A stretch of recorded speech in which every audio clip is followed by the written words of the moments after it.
बहिश्त बहिश्त फारसी origin का लफ्ज है।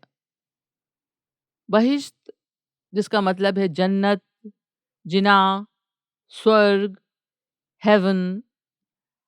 और बहिश्त का एंटोनिम जहन्नुम, दोजख या नर्क होता है। अच्छे कर्म करने वालों को बहिश्ती कहा जाता है क्योंकि अच्छे कर्म करने वालों को मौत के बाद जन्नत या बहिश्त मिलती है।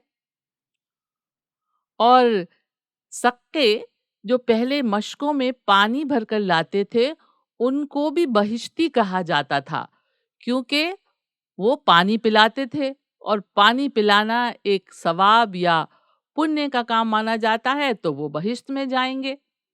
और आम की भी एक किस्म होती है जिसे समर बहिश्त कहते हैं, यानी जन्नत का फल। मौलाना हाली ने अपनी एक मशहूर नज्म में अपने वतन की एक मुश्त खाक के बदले बहिश्त को भी ठुकराने की बात कही थी। वो कहते हैं, तेरी एक मुश्त खाक के बदले लूं न हरगिज अगर बहिश्त मिले। मुश्त खाक यानी मुट्ठी भर खाक, वतन की खाक।